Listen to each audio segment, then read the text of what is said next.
কথা ছিল কোরআনের পাখি হয়ে ইসলামের শান্তি বাণী ছড়াবেন সর্বত্র।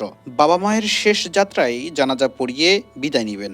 মেধাবী আব্দুল খালেক বাবা মায়ের আশার প্রদীপ হয়ে কোরআনের হাফেজ হয়েছিলেন ঠিকই, কিন্তু এর চেয়ে বেশি দূর এগোতে পারেননি। মানসিক ভারসাম্যহীন হয়ে গত ১৯ বছর ধরে শিকলবন্দি জীবন কাটাচ্ছেন। নিজেদের সবটুকু দিয়ে পরিবারের সদস্যরা প্রথম চিকিৎসা করালেও অর্থাভাবে আর পারছেন না। ফলে নিয়তির নির্মম পরিণতি হিসেবেই হাফেজ আব্দুল খালেকের শিকলবন্দি জীবনকে মেনে নিয়েছেন। ঘটনাটি চাঁদপুরের ফরিদগঞ্জ উপজেলার ভোটাল গ্রামের। আমার ভাই গত ১৯ বছর শিকলবন্দি ঘরে আছে, টাকা পয়সা নয়, চিকিৎসা করাইতে পারি না। পড়াশোনা করাইছি, হাফিজি পাস করাইছি, করার ভাগ্য খারাপ। মাজা পড়াইব ২-৪ জনের আল্লাহ একটু পড়াশোনা করব, দেখবো শুনবো, তকদির খারাপ। আর কেরিয়া মসজিদ বড়ি যে দূর হাইছি, দূর খাবাইছি, আর হারি না।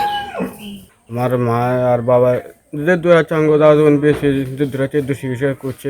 আমরাও যে দূর আছি বলছে হালি যাই দূর আছে, আমরা দূর চিকিৎসা করছি। বর্তমানে আমাকে আসলে অবস্থা খুব বেতার। এই হেতারিতে আমরা 10টা খরচ করে দেন, ওই কোনো সমর্থ নেই। এতে তার আমরা কী করে মানুষের ফিডে মারি, এতে আমরা ঘরবন্দি করে রাখছি। উপজেলার গুপটি পূর্ব ইউনিয়নের ভোটাল গ্রামের মৃত আব্দুল কুদ্দুসের ছেলে হাফেজ আব্দুল খালেক। তারা 5 ভাই 3 বোন। ভাইদের মধ্যে তৃতীয় আব্দুল খালেক ছিলেন সকলের আদরের। মেধাবী হওয়ায় ছেলেকে হাফেজ বানানোর ইচ্ছা থেকে পার্শ্ববর্তী জয়শ্রী রাহমানিয়া আরাবিয়া হাফিজিয়া মাদ্রাসায় দেন আব্দুল কুদ্দুস।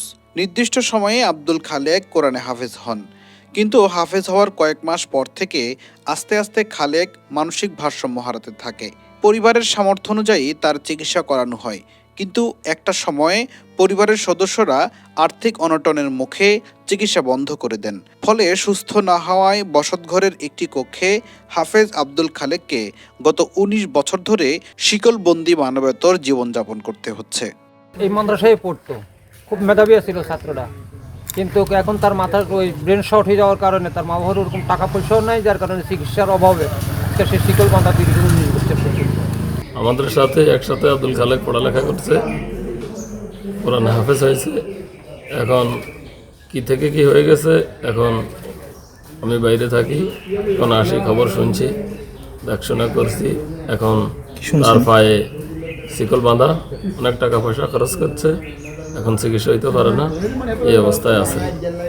বাইরে দুরবস্থা আছে, চলতে পারে না। তো যে দুর্ভাগ্য করছে, যা আছে টুকটাক সম্পত্তি বেশি করছে, আর হেয়ার পারে না, চলে না। গত ১৯ বছর যাবতে মানসিক সমস্যা, ওকে শিকল দিয়ে বাঁধি রাখা হয়, এদিক সেদিক চলে যায়।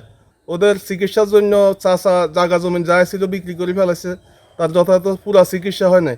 সরকার যদি একটু দৃষ্টি দেয় তাহলে হয়তো ওর যথাযথ চিকিৎসা পেলে হয়তো ভালো হইতে পারে।